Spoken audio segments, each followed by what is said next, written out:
Diyan nila sa pakikipagbalikan kay Marcus Patterson, hindi ko pa iniisip yon. Nag-open up ang aktres na si Janila Salvador tungkol sa cooperating situation nila ng dating partner na si Marcus Patterson, pati na rin ang kanyang saloobin pagdating sa pagpasok sa isang bagong relasyon. Sa panayam with veteran journalist na si Karen Davila, unang ibinahagi ni Janila ang kinatatakutan niya sa pagiging single mom ng 2 taon. Siguro, yung pinaka-worry ko, ano kaya yung magiging effect ng psychology kay Jude? Kasi growing up, aminado naman ako na meron rin akong issues because I grow up with an incomplete family. Saysay niya. Paliwanag niya, worry ko kung paano ko maiba yun for Jude. Ayoko yung mga trauma ko, mamana rin niya. Ayoko maranasan din niya yung mga emotional things na pinagdaanan ko, saad pa niya. Kasunod niyan ay pinuri niya si Marcus dahil nag-e-effort itong magbigay ng oras upang makasama ang kanilang anak. We were very young. It took a toll in our relationship. When Jude came, he wasn't fully prepared. Pagbabahagi niya. Dagdag pa niya, ako kasi, I've always wanted to be a mom and I took it upon myself that once this baby arrives, I'm going to give everything I can. I'm going to raise him the best of my ability. We're actually co-parenting.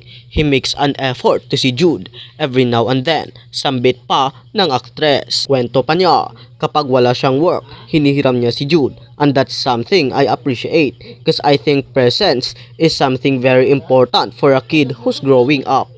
Pero, nung tanungin naman siya kung may chance pang magkabalikan sila ng dating partner, agad itong sinagot ni Janela at sinabing hindi raw ito makakatulong sa kanilang dalawa if ever nga na maging sila ulit. Right now, hindi ko iniisip yon. Okay na rin kami now, healing apart, tugon niya. Pagbabahagi pa niya, I don't think it's good for our mental health. I remember how bad it got. Siguro umabot rin sa point na naramdaman ko parang nalosyang na ako kasi I was trying to save the relationship. I was trying to raise a kid on top of it. Parang kapag tumingin ako sa mirror, hindi ko na nakilala yung sarili ko. Sinagot din ni Janila ang tanong ng broadcaster journalist kung may plano ba siyang makipag-date ulit sa future. I have plans.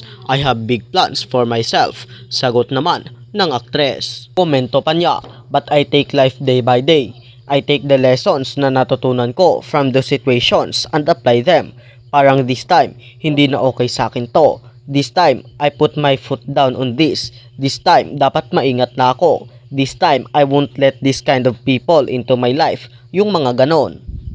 Matatandang ilang buwan pa lamang nang magsimula ang 2022 ay may mga kumakalat na issue patungkol sa di umano'y paghihiwalay ng dalawa. So ayon sa balita, halata namang wala ng pag-asa na magbalikan ng dalawa, kaya wag na tayong mangarap.